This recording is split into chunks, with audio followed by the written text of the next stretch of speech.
আজ আমরা দেখতে চলেছি 2025 সালে রিলিজ হওয়া একটি অসাধারণ মুভি, যার নাম হলো দ্য লং ওয়াক। এটি মূলত একটি সার্ভাইভাল থ্রিলার মুভি, যেখানে এমন একটি অদ্ভুত শহরকে দেখানো হয়েছে যে শহরে বেঁচে থাকতে হলে খেলতে হয় মৃত্যুর খেলা। আর এই খেলাটি মোটেও কোনো সাধারণ খেলা নয়, কারণ এটি এমন একটি মৃত্যুর খেলা যেখানে মানুষকে অনবরত হাঁটতে হয়। তবে এই হাঁটার কোনো সীমারেখা নেই। মানুষকে ততক্ষণ পর্যন্ত হাঁটতে হবে যতক্ষণ না একে করে সবার মৃত্যু হয়ে যাচ্ছে। শুধুমাত্র বেঁচে থাকছে একজন, কারণ সেই হবে এই খেলার বিজয়ী, যে কিনা এই খেলায় জিততে পারলেই হয়ে যাবে কোটিপতি, আর হারলেই মৃত্যু নিশ্চিত। এই খেলাটিকে দেখে সহজ কোনো খেলা মনে হলেও এখানে মানুষেরা চাইলেও একবারের জন্য দাঁড়াতে পারবে না।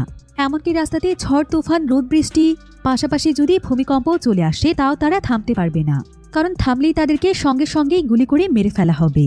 তাই এভাবেই তাদেরকে কয়দিন পর্যন্ত হাঁটতে হবে এই বিষয়ে কেউই জানে না।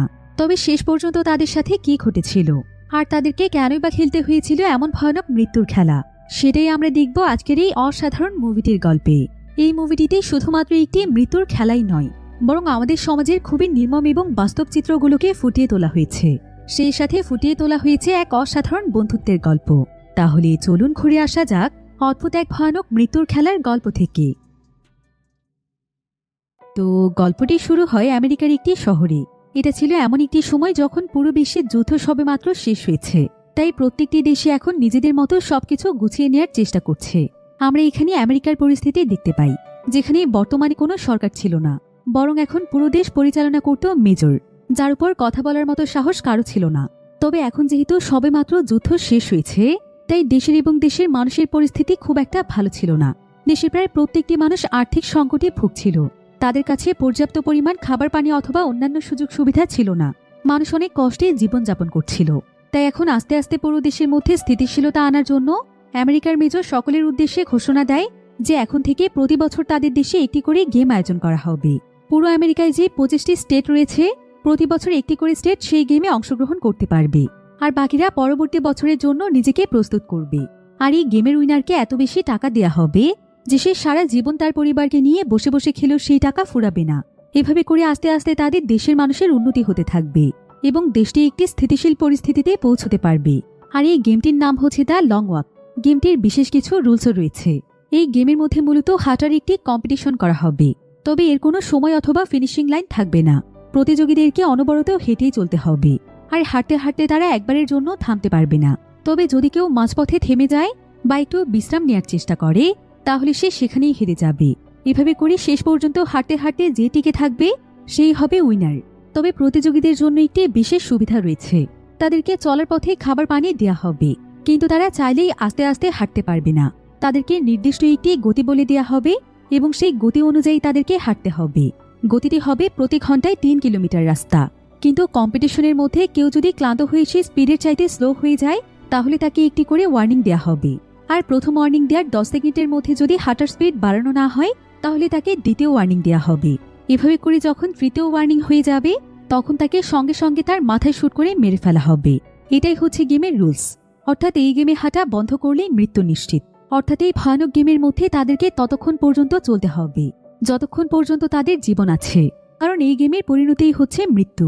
এই গেমে কেউ হয়তো হাঁটতে হাঁটতে ক্লান্ত হয়ে মারা যাবে, আবার কেউ হয়তো 3টি ওয়ার্নিং পেয়ে গুলি খেয়েই মারা যাবে। কিন্তু যদি সৌভাগ্যক্রমে কেউ কোনো মতে উইনার হয়ে যায়, তাহলে সে উইনার হতে পারবে বাকি প্রতিযোগীদের জীবনের বিনিময়ে। তবে উইনার হতে পারলে তার ভাগ্য বদলে যাবে। তাকে দেয়া হবে প্রায় 800 কোটি টাকা। সেই সাথে তার মনের যে কোনো একটি বড় ইচ্ছে পূরণ করা হবে। আর এখন যেহেতু পুরো দেশে অনেক আর্থিক সংকট চলছিল, মানুষ অনেক কষ্টে জীবনযাপন করছিল, তাই এত বড় প্রাইজের কথা শুনে কেউই তাদের লোভ সামলাতে পারে না। সবাই নিজ নিজ জায়গা থেকে চাইছিল এই গেমটি খেলতে। তো এবার আমরা রে নামক একটি ছেলেকে দেখতে পাই। রে তার মা মেক্সিনার সাথে কোনো এক জায়গার উদ্দেশ্যে যাচ্ছিল। আর এখানে আমরা তাদের কথোপকথন শুনে জানতে পারি যে রে আসলে সেই গেমটিতে অংশগ্রহণ করার জন্য যাচ্ছে, কারণ তার কাছে মনে হচ্ছিল যে সে উইনার হতে পারবে। আর একবার যদি সে উইনার হয়ে যায়, তাহলে তার এবং তার মায়ের কষ্টের জীবন শেষ হয়ে যাবে। কিন্তু তার মা এখানে তাকে বারবার মানা করছিল, কারণ তার ছেলের জীবন নিয়ে সে অনেক দুশ্চিন্তায় ছিল। যদিও মেক্সিনা কোনোভাবেই চাইছিল না যে রে এই গেমে অংশগ্রহণ করুক, কিন্তু রের জেদের কারণে এখন সে তাকে সেখানে ড্রপ করতে যাচ্ছে। তবে সে এখানে রেকে বলে, আমি তোমাকে বারবার বলছি রে, তুমি আরো একবার ভেবে দেখো, জীবনের চাইতে টাকার মূল্য কখনোই বেশি হতে পারে না। কিন্তু রে তখন একটু রেগে গিয়ে বলে, আচ্ছা মা, তোমার কি মনে হয় যে আমরা এখন যেভাবে বেঁচে আছি সেটাকে জীবন বলে? এটা কোনো স্বাভাবিক জীবন নয় মা। তাই আমি আমার জীবনের শেষ নিঃশ্বাস পর্যন্ত চেষ্টা করব যে এই গেমটি জিতে আমাদের জীবন বদলে ফেলার। এতে যদি আমার জীবনও চলে যায় তাও আমার কোনো আফসোস থাকবে না, কারণ যে জীবনে হারানোর মতো কিছুই নেই সেখানে আবার আফসোস কেন হবে। মেক্সিনা তখন রেকে বলে, আজকে যদি তোমার বাবা বেঁচে থাকতো তাহলে সে কোনোভাবেই তোমাকে এই মৃত্যুর খেলাতে যেতে দিত না। এবার কিছুক্ষণ পর মেক্সিনা রেকে নিয়ে গেমের চেক পয়েন্টে পৌঁছে যায়, যেখানে অনেকগুলো গার্ডরা মিলে এই জায়গাটি পাহারা দিচ্ছিল। তবে সেই চেক পয়েন্টের মধ্যে প্রবেশ করার আগে রে তার ব্যাগটি গুছিয়ে নিচ্ছিল। আসলে প্রত্যেকটি প্রতিযোগী তাদের সঙ্গে একটি করে ব্যাগ নিতে পারবে, সেখানে তারা তাদের প্রয়োজনীয় কিছু জিনিসপত্র চাইলে নিতে পারবে। তো মেক্সিনা তখন রেকে তার হাতের বানানো কিছু চকলেট দেয় এবং বলে যে মায়ের কথা মনে পড়লে সে যেন এটা খেয়ে নেয়, তার মায়ের দোয়া সবসময় তার সাথেই আছে। রে তখন তার চকলেটগুলো নিয়ে তার মাকে বিদায় দিয়ে চলে যাচ্ছিল, কিন্তু তার মা তাকে এখানে শক্ত করে জড়িয়ে ধরে। সে এখানে অনেক কাজ ছিল, কিন্তু রে কোনো মতে পরিস্থিতি সামলে নিয়ে সেখান থেকে চলে যায়। এখন চেক পয়েন্টে যখন তার সবকিছু চেক করা হচ্ছিল ঠিক তখনই সেখানে পিটার নামক একটি ছেলে চলে আসে, আর এখানে পিটারের সঙ্গে রে পরিচিত হয়, আর খুবই অল্প সময়ের মধ্যে তার খুব ভালো বন্ধু হয়ে যায়। এবার চেক শেষ হলে তারা সবাই বাকি প্রতিযোগীদের সাথে বসে পড়ে, আর এখানে দেখা যায় যে অনেক যাচাই বাছাই করে মোট 25 জন প্রতিযোগীকে কম্পিটিশনে নেওয়া হয়েছে। তাই এখানে প্রত্যেকটি প্রতিযোগীর কাছে মনে হচ্ছিল যে কম্পিটিশন এখানে খুবই কম, তাই নিশ্চয়ই সে উইনার হবে। এবার আমরা সেই প্রতিযোগীদের মাঝে সেবাস্টিয়ান নামক একটি ছেলেকে দেখতে পাই, যে কিনা সেখানে খুবই বিরক্ত হয়ে বসেছিল, কারণ সে চাইছিল যে দ্রুত কম্পিটিশন শুরু করা হোক। এবার আমরা সেখানে একজন কোরিয়ান প্রতিযোগীকে দেখতে পাই, আর সে এখন এখানকারই নাগরিক ছিল। এবার আমরা মিনসুর পাশেই ডেভিড নামক একটি ছেলেকে দেখতে পাই। ডেভিড মূলত অনেক ধার্মিক প্রকৃতির ছেলে ছিল, তাই কম্পিটিশনের আগে সে এখানে বসে বাইবেল পড়ছিল। এবার আমরা চার্লি নামক একটি ছেলেকে দেখতে পাই, যেখানে সবাই সবার সাথে পরিচিত হচ্ছিল, সেখানে সে এখানে চুপচাপ বসে একা একাই খাবার খাচ্ছিল। সেখানে আবার রিচার্ড নামক একটি ছেলে ছিল, আর এই রিচার্ড হচ্ছে তাদের সবার চাইতে অনেক ছোট। এবার কিছুক্ষণের মধ্যে সেখানে মেজর চলে আসে, আর এই মেজরই মূলত পুরো গেমটি পরিচালনা করছে। মেজর এখানে এসে সবাইকে বলে, তোমাদের সবাইকে এই মজাদার খেলার জন্য শুভকামনা। তোমরা অনেক ভাগ্যবান যে তোমরা তোমাদের ভাগ্য পরিবর্তনের সুযোগ পেয়েছ। শুধু তোমাদেরকে একটু পরিশ্রম করতে হবে, তবে তোমরা তোমাদের ভাগ্য বদলাতে পারবে। এরপর মেজর এক এক করে সবাইকে ব্যাচ দেওয়ার জন্য ডাকছিল। আসলে তাদের প্রত্যেককে একটি করে নাম্বার দেয়া হবে। মেজর তাদের সকলের উদ্দেশ্যে একটি মোটিভেশনাল স্পিচ দেয়। সে তাদের সবাইকে উদ্দেশ্য করে বলে, তোমরাই আমাদের দেশের ভবিষ্যৎ। তোমরা সবাই জানো আমাদের দেশের আর্থিক পরিস্থিতি তেমন ভালো চলছে না, তবে তোমাদের হাতেই রয়েছে আমাদের দেশের অর্থনীতি। তাই সবাই নিজ নিজ জায়গা থেকে অনেক ভালো খেলার চেষ্টা করো। তবে আমি এই কম্পিটিশনটির আয়োজন কেন করেছি জানো? কারণ তোমরা যখন নিজেদের জীবন বাঁচিয়ে রেখে পথ চলবে তখন সেটা পুরো দেশের মানুষ দেখবে, যেটা দেখে প্রত্যেকেই এগিয়ে যাওয়ার জন্য মোটিভেশন পাবে এবং মনে মনে চিন্তা করবে যে আমরাও দেশের জন্য ঠিক এভাবেই একত্রে এগিয়ে যাব। এটাই হচ্ছে আমাদের এই গেমের মূল লক্ষ্য। তাই তোমরা সবাই মিলে এখন যেটা করতে যাচ্ছ সেটাই হবে আমাদের দেশের সবচাইতে গর্বের ব্যাপার। মেজরের এসব কথা শুনে সকলেই নিজেদের মাঝে অনেক মোটিভেশন পায়। এরপর মেজর শেষবারের মতো সবাইকে গেমসের রুলসগুলো বলে দেয় যে যতক্ষণ পর্যন্ত গেমের উইনার না বের হচ্ছে ততক্ষণ পর্যন্ত তাদেরকে অনবরত হাঁটতে হবে। হতে পারে সেটা কয়েক দিনের জন্য অথবা কয়েক ঘন্টার জন্য, আবার হতে পারে এটা কয়েক মাসের জন্য, এবং প্রত্যেকে প্রতি ঘন্টায় 3 কিলোমিটার স্পিডে হাঁটতে হবে। আর স্পিড কম হতে হতে যদি 3টে ওয়ার্নিং কেউ পেয়ে যায় তাহলে সেখানেই তাকে মরতে হবে। তবে তোমাদের জন্য আমি একটি দুর্দান্ত সুযোগ তৈরি করেছি। মনে করো যদি কেউ 3টি ওয়ার্নিং পেয়েও যায় তাও তাকে সঙ্গে সঙ্গে মারা হবে না। 3টি ওয়ার্নিং পাওয়ার পর কেউ যদি গেমের রুলসের স্পিডে 3 ঘন্টা অনবরত হাঁটতে পারে এবং একবারের জন্য স্পিড না কমিয়ে ফেলে তাহলে তাকে আর মারা হবে না। সে সকলের মতো কম্পিটিশন চালিয়ে যেতে পারবে। এটা শুনে সবাই অনেক খুশি হয়ে যায়। এবার কিছুক্ষণের মধ্যে মেজর বলে, তোমাদের কম্পিটিশন এখন থেকে শুরু হতে যাচ্ছে। এই বলে সে সেখানে একটি শুট করে দিয়ে চলে যায়, আর সঙ্গে সঙ্গেই কম্পিটিশন শুরু হয়ে যায়।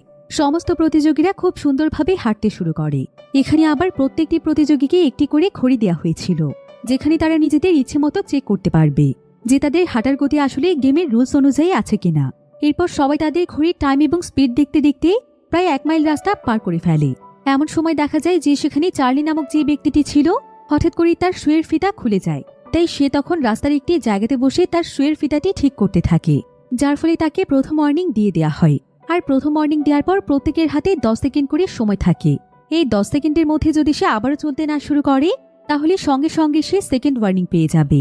এদিকে চার্লির ফিতাটি ঠিক করতে অনেক সময় লাগছিল, আর 10 সেকেন্ড পার হওয়ার পরও যখন সে উঠছিল না তখন তাকে সঙ্গে সঙ্গে সেকেন্ড ওয়ার্নিং দিয়ে দেওয়া হয়। সবাই তখন রিভার্সে হাঁটতে হাঁটতে তার দিকে তাকিয়ে দেখতে পায় যে সেখানে সে ইচ্ছে করেই বসে আছে। সবাই তখন তাকে বলে, মোটে যাচ্ছ নাকি তুমি? এবার আরো 10 সেকেন্ড পর তাকে তৃতীয় ওয়ার্নিংও দিয়ে দেওয়া হয়। আর ঠিক তখনই চার্লি চলতে শুরু করে। অর্থাৎ এখন তার কাছে আর কোনো ওয়ার্নিং বাকি ছিল না। সে যদি এখন তার গতি একটু কমিয়ে ফেলে তাহলেই তার মৃত্যু নিশ্চিত। সবাই তখন চার্লিকে গাধা এবং বোকা বলে বকা দিচ্ছিল এবং তার কাছে জানতে চাইছিল যে সে এমনটা কেন করেছে। চার্লি তখন হাসতে হাসতে সবাইকে বলে, এটা হলো আমার স্ট্র্যাটেজি। আমি ইচ্ছে করেই প্রায় 30 সেকেন্ডের মতো রেস্ট নিয়েছি। আর একটানা 30 সেকেন্ড যাবৎ রেস্ট নেওয়ার ফলে হাঁটতে হাঁটতে আমার পা সহজে অবশ্যই আসবে না। এতে করে বাকি পথটা আমি খুব সহজেই চলতে পারবো। তবে চার্লির এই সমস্ত ক্যালকুলেশন কারো মাথায় ঢুকছিল না।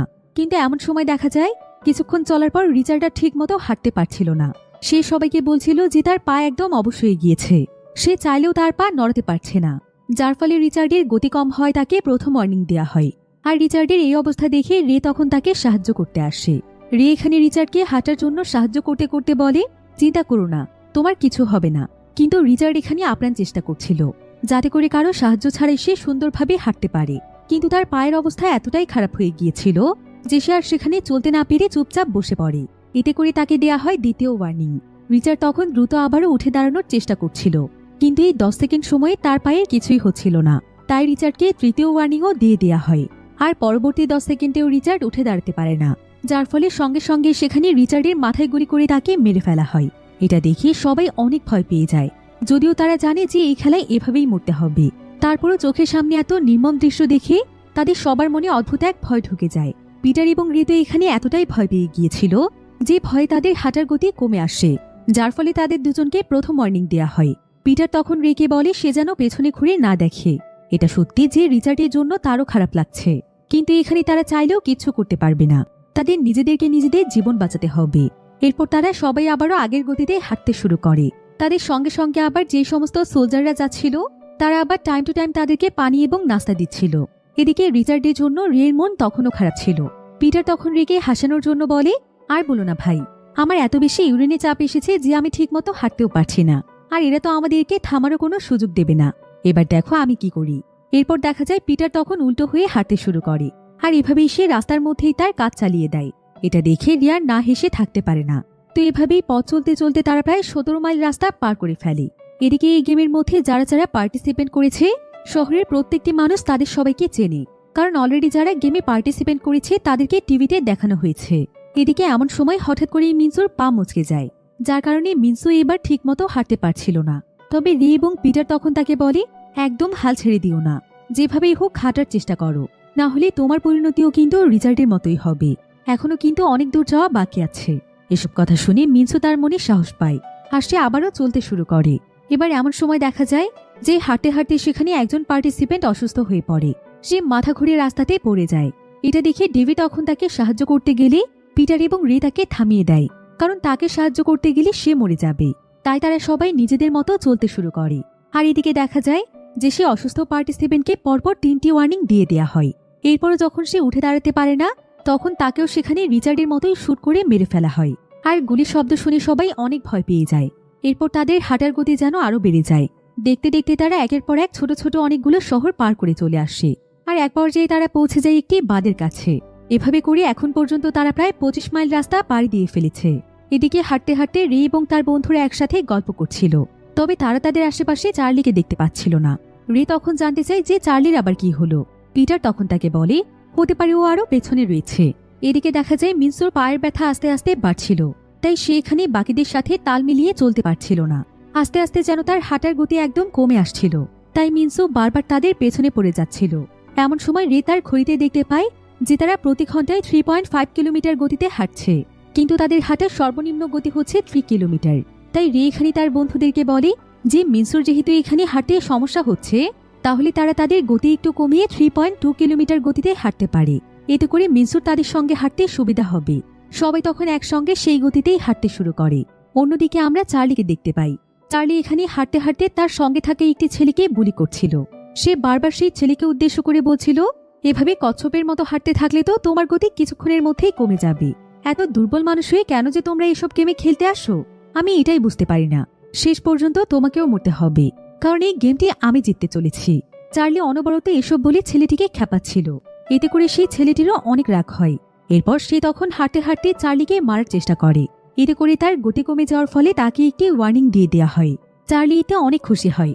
এরপর চার্লি সেই ছেলেটিকে আরো খেপানোর জন্য এবার সে তার মাকে নিয়ে আজে বাজে কথা বলতে শুরু করে। সেই ছেলেটি এতে এত বেশি পরিমাণ রেগে যায় যে সে আবারও চার্লিকে মারতে যায়, যার ফলে এবার সে সেকেন্ড ওয়ার্নিংও পেয়ে যায়। ছেলেটির সঙ্গে এসব করতে চার্লি যেন বেশ মজা লাগছিল, তাই সে এখানে তার মুখ কোনোভাবেই বন্ধ করছিল না। সে অনবরত তাকে আজে বাজে কথা বলেই যাচ্ছিল, যার ফলে এবার ছেলেটির ধৈর্যের বাঁধ ভেঙে যায়। সে তখন দৌড়ে চার্লিকে মারতে যায়, কিন্তু চার্লি সেই জায়গা থেকে দ্রুত সরে যাওয়ার ফলে ছেলেটি কিছুটা দূরে গিয়ে পড়ে যায়। আর এভাবে করে ছেলেটি তার পায়ে এত পরিমাণ আঘাত পায় যে ব্যথায় সে তার পা একদম নড়াতেই পারছিল না, যার ফলে সোলজাররা তাকে তৃতীয় ওয়ার্নিংও দিয়ে দেয়। তাই ছেলেটি তখন দ্রুত উঠে দাঁড়ানোর চেষ্টা করছিল, কিন্তু 10 সেকেন্ডের মধ্যে সেই কাজটি না করতে পারার কারণে সঙ্গে সঙ্গে সোলজাররা তাকে শুট করে সেখানে মেরে ফেলে। কিন্তু চার্লির এমন স্বার্থপরতা দেখে রে, পিটার, মিন্সি এবং ডেভিড অনেক রেগে যায়। তারা তখন চার্লিকে জিজ্ঞাসা করে, তুমি ওই ছেলেটির সাথে এমন কাজ কেন করলে? বারবার ওকে খেপানোর কি দরকার ছিল তোমার? তোমার জন্য একজন মানুষের মৃত্যু হয়েছে, তোমার কি তার জন্য একটুও খারাপ লাগছে না? কিন্তু একথা শুনে চার্লি অনেক রেগে গিয়ে বলে, এখানে আমার কি দোষ? যে ছেলেটি এই গেমে মারা গিয়েছে ওর এই গেমে থাকার কোনো যোগ্যতাই ছিল না, আর সে দুর্বল বলেই তো তার মৃত্যু হয়েছে। এই গেমে শুধুমাত্র আমার মতো ভালো প্লেয়াররাই টিকে থাকবে। ও যদি সত্যিই কোনো ভালো প্লেয়ার হতো তাহলে এভাবে করে তো ওকে মরতে হতো না। তাছাড়া আমি তো কিছুই করিনি, ওই তো আমাকে রেগে গিয়ে বারবার মারতে আসছিল। কিন্তু পিটার তখন তাকে বলে, এখানে কার দোষ এটা আমরা সবাই দেখতে পেয়েছি, কিন্তু তুমি একটি বিষয় দেখে নিও, তুমি এখন যে নোংরা কাজটি করলে এর শাস্তি তুমি অবশ্যই পাবে। এখন এসব বিষয় নিয়ে পিটার যখন রের সাথে কথা বলছিল ঠিক তখনই তাদের মাঝখানে কেকে নামক একটি ছেলে চলে আসছে। কেকে এখানে তাদেরকে বলে, রেস শুরু হওয়ার পর থেকে আমি একটি বিষয় লক্ষ্য করেছি যে আমাদের মধ্যে কেউই একবারও টয়লেট করার কথা বলছে না। আচ্ছা, তোমাদের কারো কি টয়লেটে যেতে ইচ্ছে করেনি, নাকি তোমাদের কাছে এটাকে কন্ট্রোল করার কোনো উপায় আছে? থাকলে আমাকে একটু বলো না প্লিজ। একথা শুনে রে তখন বলে, আসলে টয়লেটে যেতে তো আমাদের সবারই ইচ্ছে করছে, কিন্তু আমরা সবাই কোনো মতে কন্ট্রোল করে চলছি, এছাড়া তো আর কোনো উপায় নেই, তাই না? হতে পারে টয়লেটে যাওয়ার সিস্টেম তারা এই কারণেই রাখেনি যাতে করে এই টয়লেটের জন্য অনেকেই এলিমিনেট হয়ে যায়, তাই যতটুকু সম্ভব নিজেকে কন্ট্রোল করো। কিন্তু এমন সময় আবার তাদের পাশ দিয়ে সেই সেবাস্টিয়ান নামক ছেলেটি হাঁটছিল, আর সে এখানে রের কথা শুনে বলে, আরে একজন একজন করে যত দ্রুত মরবে ততই তো আমাদের ভালো, প্রতিযোগী আস্তে আস্তে কমতে থাকবে এবং আমাদের জেতার সম্ভাবনা বাড়বে। এভাবে করে দ্রুত আমাদের মধ্যে যে কেউ উইনার হতে পারবো। এতে করে তারা বুঝতে পারে যে সেবাস্টিয়ানো আসলে অনেক স্বার্থপর প্রকৃতির মানুষ। তো এভাবে চলতে চলতে তারা প্রায় 35 মাইল রাস্তা পাড়ি দিয়ে ফেলে, আর দেখতে দেখতে এখন চারিদিক অন্ধকার হয়ে আসছিল। এদিকে সারাদিন অনবরত হাঁটার ফলে রে খুবই ক্লান্ত হয়ে পড়েছিল। সে তখন তার মায়ের দেওয়া সেই চকলেটগুলো বের করে খেতে থাকে, আর ঠিক তখনই রে তার মায়ের সঙ্গে কাটানো সুন্দর স্মৃতিগুলোর কথা মনে পড়তে থাকে। রে তখন চোখ বন্ধ করে তার মাকে অনুভব করতে থাকে, আর সে আজকে হঠাৎ করেই যেন মায়ের ভালোবাসা উপলব্ধি করতে পারে। এবার কিছুক্ষণ পরে যখন রে চোখ খোলে তখন সে বুঝতে পারে যে সে আসলে ঘুমিয়ে পড়েছিল, আর সে অর্ধঘুম অবস্থাতেই হেঁটে চলেছে। পিটারের সঙ্গে হাঁটতে হাঁটতে সে অনেক দূরে পৌঁছে গিয়েছে, আর এখন রাতও হয়ে গিয়েছে। রে এখানে বুঝতে পারছিল না যে সে কতক্ষণ এভাবে ঘুমিয়েছে। পিটার তখন তাকে জানায় যে তার ঘুম তখনই ভেঙেছে যখন সোলজাররা তাকে ওয়ার্নিং দিয়েছে, অর্থাৎ রের এখন আর একটি মাত্র ওয়ার্নিং বাকি আছে। এবার পিটার রের কাছে জানতে চায়, তোমার আসলে কি হয়েছিল? এতবার ডাকছিলাম তারপরও তুমি শুনছিলে না কেন? রে তখন বলে, আসলে আমি আমার মাকে নিয়ে ভাবতে ভাবতে স্বপ্ন দেখছিলাম। ঠিক তখনই রে সেখানে একটি হোঁচট খায়, যার ফলে এবার তাকে তৃতীয় ওয়ার্নিং দেয়া হয়, অর্থাৎ এর পরে সে আর কোনো ওয়ার্নিং পাবে না, বরং কোনো ভুল হলে তাকে সরাসরি শুট করে দেওয়া হবে। এজন্য রে অনেক বেশি নার্ভাস হয়ে যায়, কারণ আর একটি মাত্র ভুলে তার মৃত্যু নিশ্চিত। তাই রে পিটারকে বলে যে তার অনেক ভয় লাগছে, কিন্তু পিটার তখন রেকে সাহস দিয়ে বলে, একদম ভয় পেও না, তুমি কোনো মতে আর 3 ঘন্টা হাঁটার চেষ্টা করো। আর 3 ঘন্টার মধ্যে অনেকটা সময় প্রায় চলেও গিয়েছে। একবার যদি 3 ঘন্টা হেঁটে ফেলতে পারো তাহলে তোমার 3টি ওয়ার্নিংয়ে চলে যাবে। আর জীবন বাঁচাতে হলে তো মানুষ সবকিছুই করতে পারে। কিন্তু এখন রে এত বেশি দুশ্চিন্তা ছিল যে পিটারের কোনো কথাই এখন তার সহ্য হচ্ছিল না।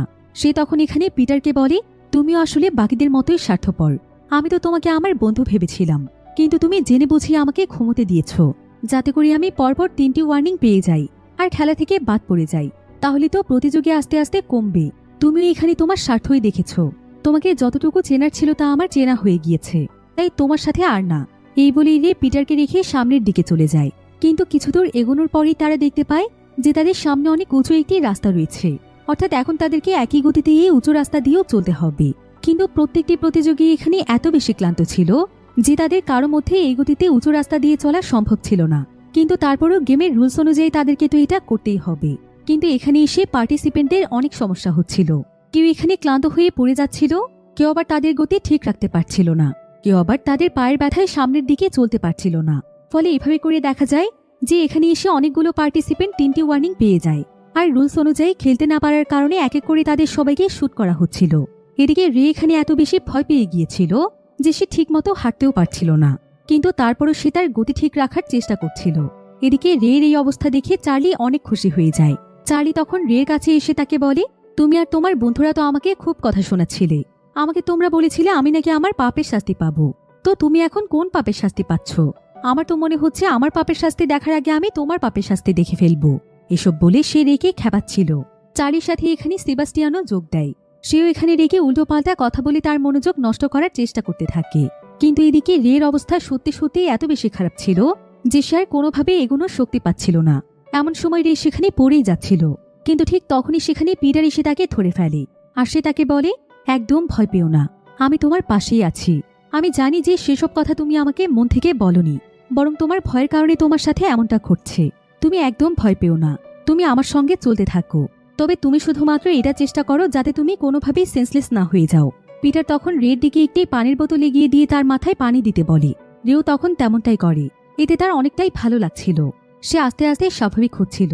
এবার কিছুক্ষণ পর রে পিটারকে বলে, আমাকে তুমি মাফ করে দিও, আমার তোমার সঙ্গে খারাপ ব্যবহার করা একদমই উচিত হয়নি। কিন্তু পিটার তখন রেকে বলে, কোনো সমস্যা নেই, তোমার জায়গায় অন্য কেউ হলেও হয়তো আমাকে ভুল বুঝতো, কারণ আমরা সবাই তো এখানে খেলতেই এসেছি আর জিতে যেতেই এসেছি। তাই এখানে স্বার্থের জন্য সবাই যে কোনো কিছুই করতে পারে। তো এভাবেই পথ চলতে চলতে সকাল হয়ে যায়। আর এখন পর্যন্ত তারা সবাই মিলে 59 মাইল রাস্তা পাড়ি দিয়েছে। এবার এমন সময় রেকে দেখা যায়। রে অনেকটাই ঠিক হয়ে গিয়েছে আর সে এখানে পিটারের সঙ্গে গল্প করছিল। সে এখানে পিটারের কাছে জানতে চায়, আচ্ছা আমাদের মধ্যে এখন কতজন বেঁচে আছে আর গতকাল রাতে কতজন মারা গিয়েছিল। পিটার জানায় যে গতকাল 14 জন মারা গিয়েছিল আর এখন সর্বমোট তারা 18 জন প্লেয়ার আছে। এমন সময় আমরা সেই কেকে নামক ছেলেটিকে দেখতে পাই। আসলে গতকাল রাতে তারা যে উঁচু রাস্তা দিয়ে হেঁটেছিল সে রাস্তা দিয়ে হাঁটতে হাঁটতে কেকের একটি পা একদম ভেঙে গিয়েছে, কিন্তু তারপর সে তার ভাঙা পা নিয়ে এখন পর্যন্ত হেঁটে চলেছে। তবে আস্তে আস্তে তার পরিস্থিতি খুবই খারাপ হয়ে যাচ্ছিল। তাই সে তখন কোনো মতে হেঁটে হেঁটেই কাঁদতে কাঁদতে সোলজারদেরকে বলে, দয়া করে আমাকে ছেড়ে দিন, আমাকে আপনারা মারবেন না, আমার একটি টাকাও চাই না, আমি শুধু আমার বাড়িতে ফিরতে চাই। এসব বলতে বলতে কেকে সেখানেই পড়ে যায়। কিন্তু কেকের কথা দিয়ে সোলজারদের কিছুই যায় আসে না। রুলস ভঙ্গ করতেই সোলজাররা তাকেও শুট করে মেরে ফেলে।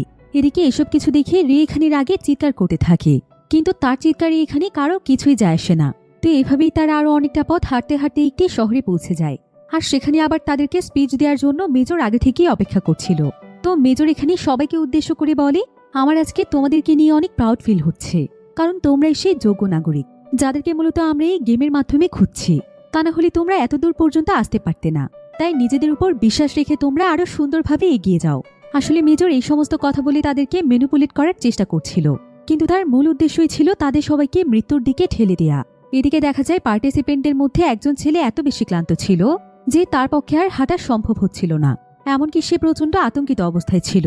তাই সে এখানে নিজের জীবন বাঁচানোর জন্য দৌড়ে রাস্তার পাশে থাকা একটি শপের মধ্যে গিয়ে লুকিয়ে পড়ে। কিন্তু এভাবেও সে এখানে বাঁচতে পারে না। সোলজাররা তাকে দূর থেকে শুট করে মেরে ফেলে। এদিকে এসব দেখে প্রতিযোগীরা নিজেদের মতো করেই চলতে থাকে। এভাবে হাঁটতে হাঁটতে তারা প্রায় 103 মাইল রাস্তা পাড়ি দিয়ে ফেলে। দেখতে দেখতে আবারও রাত নেমে আসে আর আজকে রাতে প্রচন্ড পরিমাণে বৃষ্টি হচ্ছিল। এতে তাদের শরীরের পোশাক ভিজে গিয়ে শরীর অনেকটাই ভারী লাগছিল। তাই হাঁটতে অনেকটাই অসুবিধা হওয়ার কারণে পিটার এবং রে একে অপরের কাঁধে হাত রেখে হাঁটছিল। আর হাঁটতে হাঁটতে রে আবারও অর্ধ ঘুমে মগ্ন হয়ে গিয়েছিল।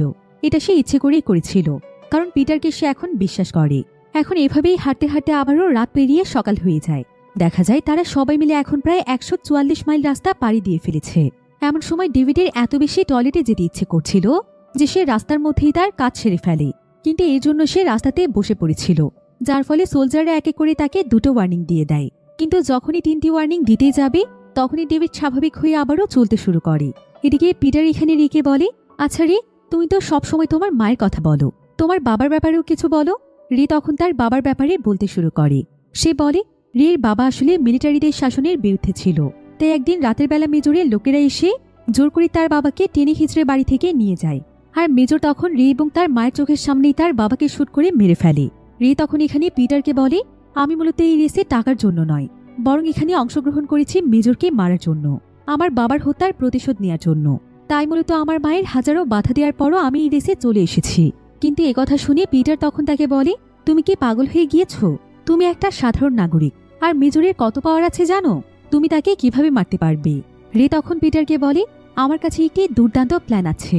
আসলে আমি যেভাবেই হোক এই কম্পিটিশন জিতবো, আর জেতার পর আমাকে প্রাইজ মানি দিয়ে তারা যখন আমার কাছে উইশ জানতে চাইবে, তখন আমি তাদের কাছে একটি গান চাইবো, আর গানটি হাতে পেতে পেতে আমি সঙ্গে সঙ্গে মেজরকে শুট করে মেরে ফেলবো। কিন্তু পিটার তখন তাকে বলে, ঠিক আছে, আমি তোমার সমস্ত প্ল্যান সম্পর্কে মানলাম, কিন্তু তুমি কি এটা ভুলে যাচ্ছ যে মেজরকে মারার পর সঙ্গে সঙ্গে সোলজাররা তোমাকে মেরে ফেলবে, এমনকি তোমাকে মারার পর তোমার মাকেও মেরে ফেলবে? তুমি কি এমনটাই চাইছো? রে তখন পিটারকে বলে, তুমি আসলে আমার ব্যাপারটি বুঝতে পারছো না।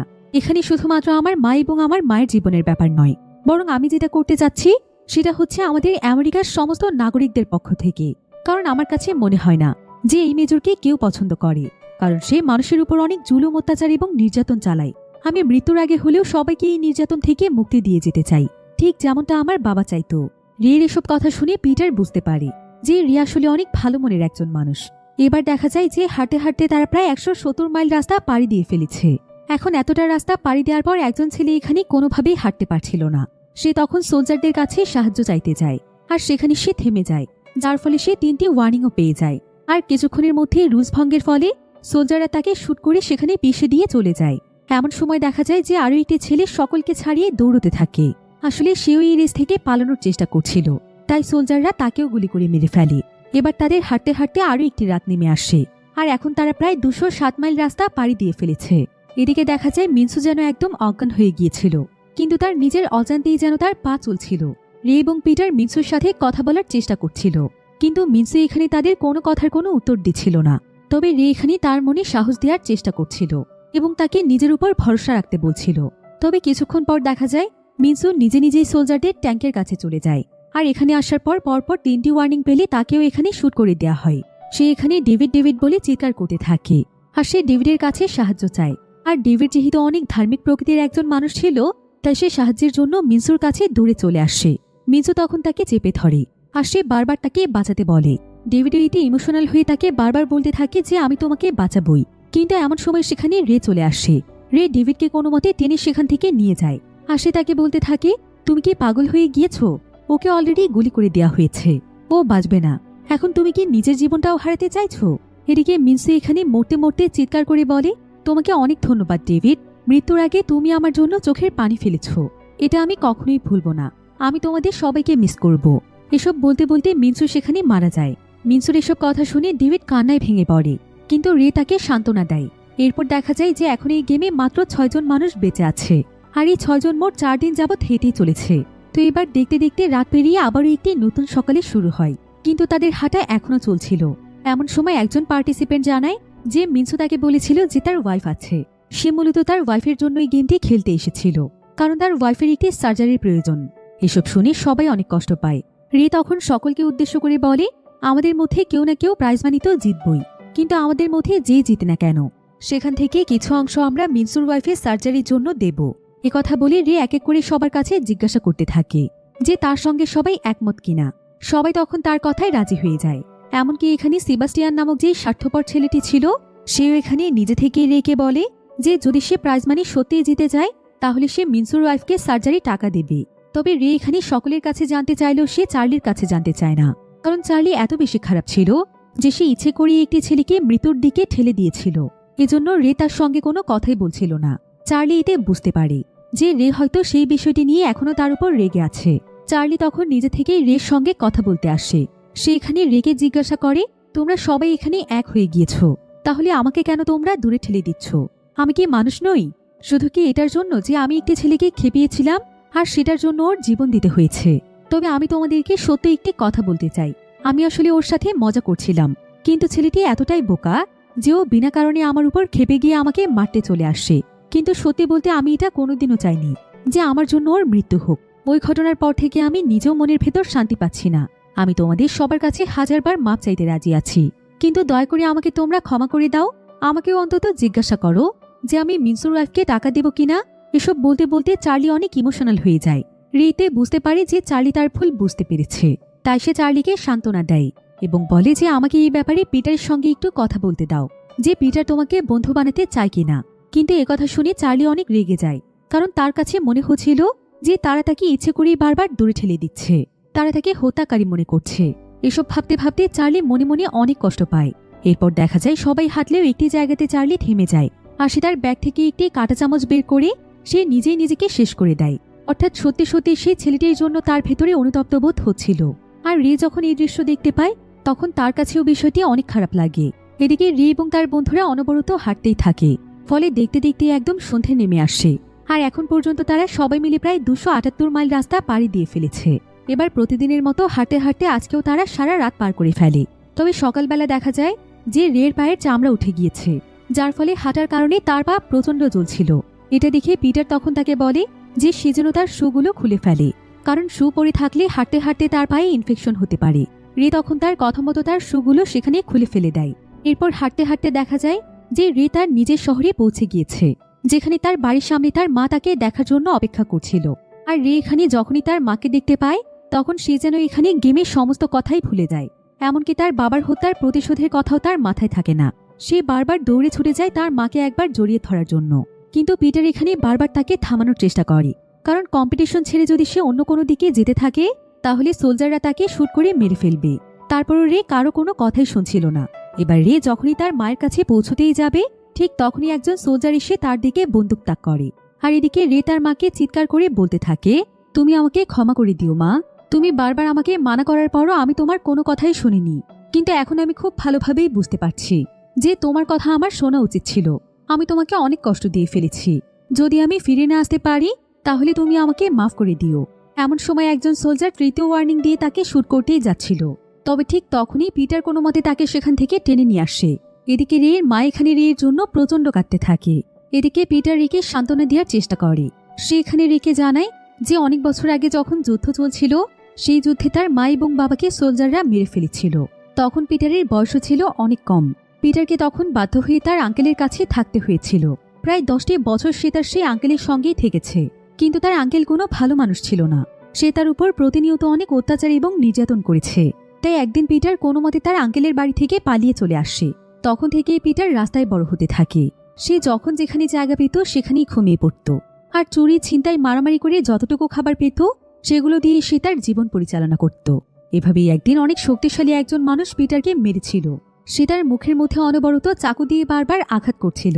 এক পর্যায়ে এভাবে যখন তার অবস্থা অনেক খারাপ হয়ে যায় তখন সে তাকে মৃত্যুর মুখে ঠেলে দিয়ে সেখান থেকে পালিয়ে যায়। তবে সেই সময় পিটার তার জ্ঞান হারিয়ে ফেলেছিল। এরপর যখনই সে তার চোখ খোলে তখন সে দেখতে পায় যে সে একটি হসপিটালে রয়েছে। আসলে রাস্তার কয়েকজন পথচারী কোনো মতে তার জীবন বাঁচিয়েছে। তবে সেদিনের পর থেকেই পিটার মনে মনে সিদ্ধান্ত নেয় যে আজকের পর থেকে সে আর কোনো খারাপ কাজের সঙ্গে নিজেকে জড়িত রাখবে না, কারণ তার চুরি ছিনতাই মারামারি এসবের জন্যই সেই লোকটির সাথে তার শত্রুতা হয়েছিল। তাই সেদিনই সে নিজের কাছে প্রতিজ্ঞা করেছিল যে সে যতদিন বেঁচে থাকবে ততদিন পর্যন্ত সে কোনো খারাপ কাজ করবে না, এমনকি সে যতটুকু সম্ভব প্রত্যেকটি মানুষকে সাহায্য করবে। এরপর পিটার এখানে রেখে বলে, যখন থেকে কম্পিটিশন শুরু হয়েছে তখন থেকে আমি একবারের জন্য চোখ কেন বন্ধ করিনি জানো? আমি চাই না যে আমার কোনো ভুলের কারণে তুমি তোমার জীবন হারাও। আসলে তুমি যখন প্রথম আমার সঙ্গে কথা বলেছ তখন থেকেই আমার কাছে মনে হচ্ছে তুমি আমার ছোট ভাই। তাই মায়ের জন্য মন খারাপ করো না, আমাদের সবার জীবনই অনেক বেশি কঠিন। এবার দেখতে দেখতেই দেখা যায় যে তারা সবাই মিলে প্রায় 306 মাইল রাস্তা পার করে ফেলেছে। এমন সময় দেখা যায় যে কেলি নামক একটি ছেলে অনেক দুর্বল হয়ে পড়ছিল। তার যেন হাঁটার কোনো শক্তিই ছিল না। সে মনে মনে সিদ্ধান্ত নেয় যে এখন সে নিজেই আত্মসমর্পণ করবে, তবে মৃত্যুর আগে সে অন্তত একজন সোলজারকে হলেও মারবে। এসব ভাবতে ভাবতে সে সোজা সোলজারদের ট্যাঙ্কের কাছে চলে যায়, আর সে সঙ্গে সঙ্গে একজন সোলজারকে টেনে নিচে নামিয়ে তার বন্দুকটি ছিনিয়ে নিয়ে তাকে মেরে ফেলে। ফলে বাকি সোলজাররা সঙ্গে সঙ্গে তাকেও গুলি করে মেরে ফেলে। এদিকে বাকি প্রতিযোগীদের পথ চলতে চলতে প্রায় সন্ধে নেমে আসে। এখন পর্যন্ত তারা প্রায় 324 মাইল রাস্তা পাড়ি দিয়ে ফেলেছে। তবে এমন সময় দেখা যায় যে ডেভিড অনেক বেশি অসুস্থ হয়ে পড়ে। তার নাক দিয়ে রক্ত পড়ছিল এবং সে হাঁটার মতো অবস্থায় ছিল না। তাই রি এবং পিটার তখন তাকে সাহায্য করছিল। ডেভিড তখন তাদের দুজনের কাছে জানতে চায়, আমার নাক দিয়ে রক্ত পড়ছে তাই না? আমি কি এখন মরে যাব? রি তখন বলে, এমন কথা বলো না, আমরা দুজন তোমাকে কিছুতেই মরতে দেব না। একথা শুনে ডেভিড হাসে। তাদের দুজনকে জানায় যে ছোটবেলা থেকেই তার এই সমস্যাটি রয়েছে। মাঝে মাঝেই তার নাক দিয়ে এভাবে রক্ত পড়ত, আর তখন তার দাদি তার নাক দিয়ে বরফ ঠুকিয়ে দিত এবং সঙ্গে সঙ্গেই রক্ত বন্ধ হয়ে যেত। রি তখন বলে, শুধুমাত্র এইটুকু ব্যাপার, চিন্তা করো না, আমরা তোমার জন্য প্রয়োজন হলে বরফেরও ব্যবস্থা করে ফেলব। পিটার তখন রিকে বলে, আসলে আমার শরীরের অবস্থাটা আমি বুঝতে পারছি, আমি আসলে আর বাঁচব না। তবে মৃত্যুর আগে আমি তোমাদেরকে একটি কথা বলতে চাই। আমার গলার মধ্যে ক্রসের যে লকেটটি দেখতে পাচ্ছ, যদি তোমাদের দুজনের মধ্যে কেউ এখান থেকে জিতে ফিরতে পারো, তাহলে দয়া করে আমার এই লকেটটি আমার দাদির হাতে পৌঁছে দিও। এটাই আমার তোমাদের কাছে শেষ অনুরোধ। এসব কথা বলতে বলতে কিছুক্ষণের মধ্যেই ডেভিড সেখানে মারা যায়। তবে মৃত্যুর আগে ডেভিড তাদের কাছে তার সেই ক্রসের লকেটটি দিয়ে গিয়েছিল।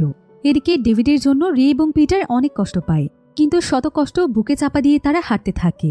এখন তাদের মধ্যে শুধুমাত্র 3 জন প্রতিযোগী বেঁচে ছিল, আর তাদেরও শরীরের কন্ডিশন খুব একটা ভালো ছিল না। এবার দেখতে দেখতে রাত নেমে আসে। রাতের বেলা দেখা যায় মেজর আবারও তাদের সামনে আসে এবং তাদেরকে আবারও মোটিভেশনাল স্পিচ দিতে শুরু করে। তবে রে এখানে মেজরের প্ল্যান খুব ভালোভাবেই বুঝতে পেরেছিল। সে আসলে এই কম্পিটিশনের মাধ্যমে দেশের জনসংখ্যা কমাতে চাইছে, এটাই মূলত তার মূল উদ্দেশ্য। তাই রে তখন হাঁটতে হাঁটতে মেজরকে অনবরত গালাগাল দিতে থাকে। তবে এমন সময় তাদের মধ্যে সেবাস্টিয়ান তাদেরকে বলে যে মেজর আসলে কেউ নয়, বরং সে তার বাবা। সেবাস্টিয়ান এখানে কাঁদতে কাঁদতে তাদের দুজনকে বলে যে তার বাবা অনেক খারাপ প্রকৃতির একজন মানুষ, তার মনে মায়া দয়া বলতে কিছু নেই, যার কারণে সে নিজের সন্তানকেও এই মৃত্যুর খেলায় ঠেলে দিতে দ্বিধাবোধ করেনি। আমি জানি না আমি বাঁচব কিনা মরব, তবে তোমাদেরকে আমি একটি কথা বলতে চাই। আমি তোমাদের সাথে যেই 5 দিন সময় কাটিয়েছি, এই 5 দিনই ছিল আমার জীবনের শ্রেষ্ঠ সময়। তোমাদের কাছ থেকে আমি শিখতে পেরেছি যে সত্যিকারের মানুষেরা আসলে কেমন হয়, আর মানুষ মানুষের জন্য কতটা ত্যাগ স্বীকার করতে পারে। তোমাদেরকে অনেক ধন্যবাদ। তোমাদেরকে আমি শুরু থেকেই আমার বন্ধু ভেবেছি, তাই আমি চাই যে এই গেম যদি জিততেই হয় তাহলে যেন তোমাদের মধ্যে কেউ একজন জিতে যায়। এতেই আমি শান্তি পাবো, কারণ আমাদের দেশে তোমাদের মতো ভালো মানুষের প্রয়োজন আছে। রে তখন তাকে বলে এমনটা বলো না, তুমিও জেতার চেষ্টা করো। কিন্তু সেবাস্টিয়ান তখন জানায় যে তার শরীরের কন্ডিশন খুব একটা ভালো না। তার তো মনে হচ্ছে যে তার কিডনি দুটো এখনই ফেটে যাবে, তাই সে আর খুব বেশিক্ষণ সার্ভাইভ করতে পারবে না। এসব বলতে বলতে সেবাস্টিয়ান তার হাঁটার গতি একদম কমিয়ে ফেলে। আর সে রে এবং পিটারকে বলে তোমরা দুজন হাঁটা একদম থামিও না, মনে সাহস রেখে সামনের দিকে এগিয়ে যাও। এই বলে সে নিজেকে মিলিটারিদের হাতে সঁপে দেয়। আর মেজর এখানে তার নিজের ছেলেকেই পরপর 3টি ওয়ার্নিং দিয়ে রুলস ভঙ্গ করার কারণে সে তাকে সেখানেই মেরে ফেলে। এদিকে সেবাস্টিয়ানের এমন নির্মম মৃত্যুতে পিটার এবং রে দুজনেই ভেঙে পড়েছিল। এবার রে এবং পিটার তখন হাঁটতে হাঁটতে একটি শহরে চলে আসে, আর সেখানকার অনেক মানুষ তাদেরকে সম্মানের সাথে ওয়েলকাম জানায়। এমনকি তারা চিৎকার করে তাদের দুজনকে চেয়ার আপ করতে থাকে। তো এখানে পিটার এবং রে যখন হেঁটে যাচ্ছিল, তখন পিটার রের দিকে অনেক সময় যাবৎ তাকিয়ে থাকে, অর্থাৎ সে নিজে রেকে জিতিয়ে দিতে চাইছে। কিন্তু এমন সময় রে তখন তাকে জোর করে উঠিয়ে নেয় আর বলে যে পিটার যদি এমন কাজ করে তাহলে রে কখনোই নিজেকে ক্ষমা করতে পারবে না। সে গেমে বেঁচে গেলেও সারা জীবন হয়তো সে ধুকে ধুকেই মরে যাবে। তাই সে পিটারকে বারবার অনুরোধ করে যে এত বড় অপরাধের পাহাড়ের বোঝা যেন সে তার উপর চাপিয়ে না দেয়। তারপরে পিটার তাকে বাঁচানোর জন্য সবসময় প্রস্তুত ছিল। কিন্তু রের এমন কথা শুনে সে আর নিজেকে সেখানে আত্মসমর্পণ করে না। এরপর তারা দুজন মিলে আবারও একসাথে হাঁটতে থাকে।